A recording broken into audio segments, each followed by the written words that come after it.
Item ಯಾವುದೇ ಇರಲಿ try ಮಾಡಿ ಆಚಿ ಚಿಕನ್ ಮಸಾಲಾ. ರಾಜ್ಯದಲ್ಲಿ ಮುಂದುವರೆದಿದೆ ಗ್ಯಾಸ್ ಗೋಳಾಟ. ಚಿತ್ರದುರ್ಗದಲ್ಲಿ ಗ್ಯಾಸ್ ಗೋಡೌನ್ ಮುಂದೆ ಪಾಪ ಜನ ನಿಂತ್ಕೊಂಡು ಆಕ್ರೋಶವನ್ನ ವ್ಯಕ್ತಪಡಿಸ್ತಾ ಇದ್ದಾರೆ.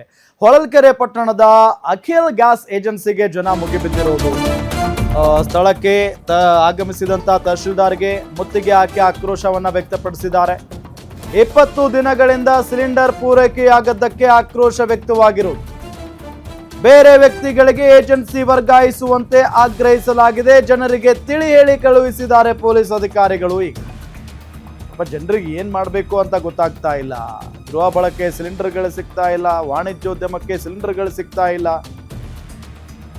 ಬಹಳ ಕಷ್ಟ ಆಗ್ತಾ ಇದೆ.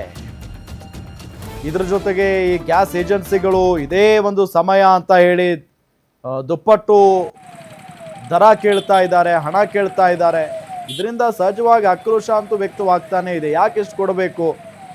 ಮೊದಲು ಕಡಿಮೆ ಇತ್ತು, ಈಗ ನೋಡಿದ್ರೆ ಜಾಸ್ತಿ ಕೇಳ್ತಾ ಇದ್ದೀರಿ. ಸರ್ಕಾರವೂ ಏನು ಏರಿಕೆ ಮಾಡಿಲ್ಲ ಹಣನ. ಆಗಿದೆ. ಇವರು ಅಖಿಲ್ ಇಂಡಿಯನ್ ಏಜೆನ್ಸಿ ಅಂತ ಇವರು ಈಗಲೇ 1.5 ತಿಂಗಳಿಂದ ಬುಕಿಂಗ್ ಆಗಿರೋರು ಕೊಡ್ತಿಲ್ಲ. DLC ನಂಬರ್ ಬಂದು ಕೊಡ್ತಿಲ್ಲ.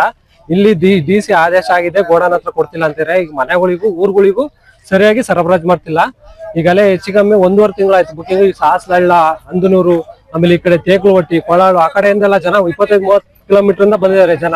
ಇಲ್ಲಿ ಬಂದು ಪೊಲೀಸರು ಸುಮ್ಮನೆ ಇಲ್ಲಿ ಪೊಲೀಸರು ಎಲ್ಲ ಸೇರ್ಕೊಂಡು ಎಲ್ಲ ಅವರು ಇದ್ ಮಾಡ್ತಿದ್ದಾರೆ ಜನಗಳಿಗೆ ಮಿಸ್ಗೈಡ್ ಮಾಡಿ. ಅಲ್ಲಿ ಕೊಡ್ತೀವಿ, ಇಲ್ಲಿ ಕೊಡ್ತೀವಿ, ದಳೆಯರ ಕಾಸಿ ಬರ್ರಿ, ಅಲ್ಲಿ ಬರ್ರಿ, ಇಲ್ಲಿ ಬರ್ರಿ ಅಂತ ಹೇಳಿ ಜನ ಬೆಳಗ್ಗೆಯಿಂದ ತಿಂಡಿ ತಿಂದಂಗ್ ಬಂದು ಇಲ್ಲಿ ಕಾಯ್ತಿದ್ದಾರೆ. ಈ ಪಾಪ ಈಗ 15-20 ದಿವಸದಿಂದ ಜನ ಎಲ್ಲರೂ ಪಾಪ ಬಹಳಷ್ಟು ತೊಂದರೆ ಆಗಿದೆ.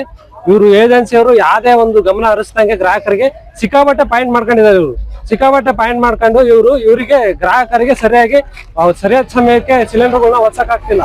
ಪಾಪ ಹಳ್ಳಿ ಜನ ಬಹಳ ರೈತರು, ಬಹಳಷ್ಟು ಜನ ಬರೀ ಇಲ್ಲಿ ರೈತರು ಬಂದಿರೋ, ರೈತರು ಕೂಲಿ ಕಾರ್ಮಿಕರು ಬರೀ ಅವರೇ